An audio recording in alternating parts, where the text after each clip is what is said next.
அஸ்ஸலாமு அலைக்கும் வரஹ்மத்துல்லாஹி வபரகாத்துஹு. அன்பின் உறவுகளே, ரமலானின் மாற்றம் சூரத்துல் ஹுஜராத் காட்டும் வாழ்க்கை புரட்சி. நாம் ஒரு மாதம் நோன்பு நோற்றோம், நாம் தொழுகையில் நின்றோம், நாம் குர்ஆன் ஓதினோம். ஆனால் ஒரு கேள்வி, நாம் மாறினோமா? அல்லது நாம் சும்மா ஒரு ரமலானை கடந்து விட்டோமா? சூரத்துல் ஹுஜராத் என்ன கற்பிக்கிறது? சூரத்துல் ஹுஜராத் என்பது ஒரு அடக்கமும் உறவுகளும் உளச்சுத்தமும் கற்றுத்தரும் சூரா. இந்த சூரா நமக்கு 3 பெரிய மாற்றங்களை கற்பிக்கின்றது. உள மாற்றம். சந்தேகங்களை தவிருங்கள், பின்னால் பேசாதீர்கள். ரமலானில் நாம் கண்ணை கட்டுப்படுத்தினோம், நாவை கட்டுப்படுத்தினோம். இப்போது நம்மிடம் கோபம் குறைந்ததா? கிசுகிசுப்பு குறைந்ததா? அகந்தை உடைந்ததா? உறவு மாற்றம். ஒரு சமூகத்தை மற்றொரு சமூகமாய் இகழாதீர்கள். ரமலான் நாம் நம்மை ஒரே சபையில் நிறுத்தியது. பணக்காரன் ஏழை வேறுபாடு நீக்கியது. ஆனால் இன்னும் நம்மிடம் பிரிவினை இருக்கிறதா? நாம் இன்னும் அனாதையாக யாரையாவது வைக்கிறோமா? நம்பிக்கை, உண்மை, ஆத்தென்டிக் ஈமான். நீங்கள் ஈமான் கொண்டோம் என்று சொல்லாதீர்கள். ஈமான் உங்கள் உள்ளங்களில் நுழைந்ததா? இது மிகப்பெரிய கேள்வி. தொழுகை மட்டும் போதுமா? அல்லது உள்ளம் மாற வேண்டுமா? நபி ஸல்லல்லாஹு அலைஹி வஸல்லம் அவர்கள் கூறிய ஒரு வார்த்தை, இன்னமல் அமாலு பிஹவாதீமிஹா. செயல்கள் அதன் முடிவுகளால் மதிப்பிடப்படுகிறது.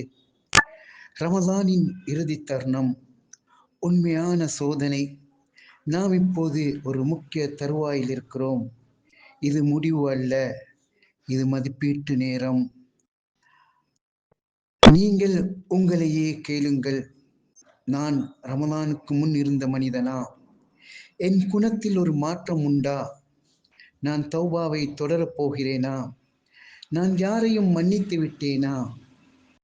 ஆன்மீக ரீதியாக ரமலான் முடிந்த பின் எப்படி இந்த மாற்றத்தை நான் காக்கப் போகிறேன்? 5 நேர தொழுகை ஜமாத்தில், தினம் குறைந்தது 10 நிமிடம் குர்ஆன் ஓதுதல், தினம் 5 நிமிடம் அதற்குரிய முறையில் துஆ பிரார்த்தனையில் ஈடுபடுதல்,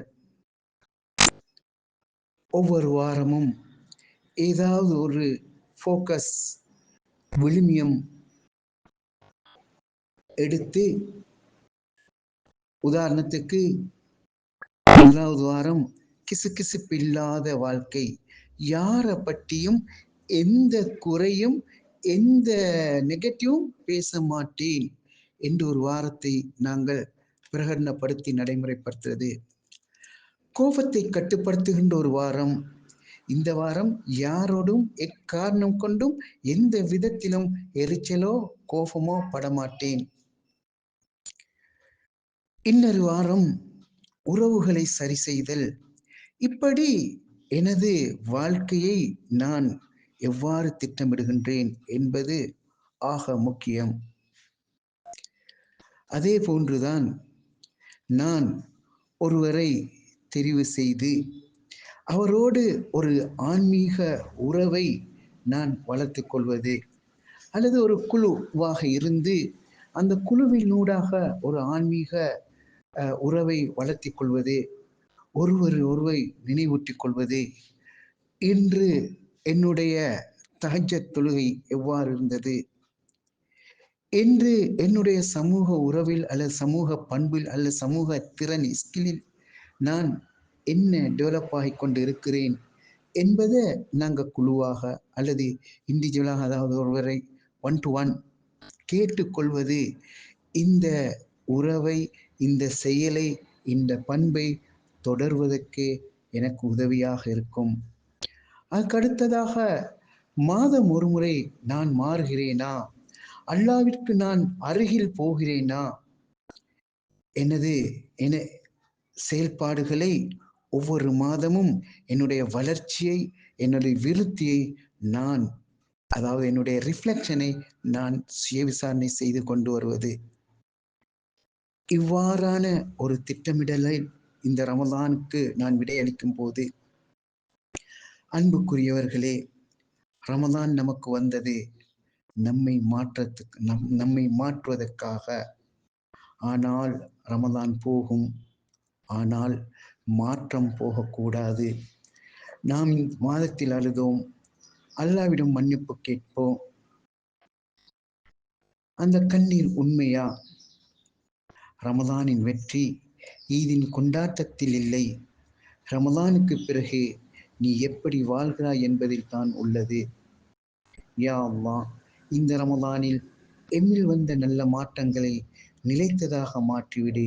எம்மை சூரத் ஹுஜராத் கற்றுக் கொடுத்த மனிதர்களாக ஆக்கிவிடு. ஆமீன், ஆமீன் யா ரப்பல் ஆலமீன்.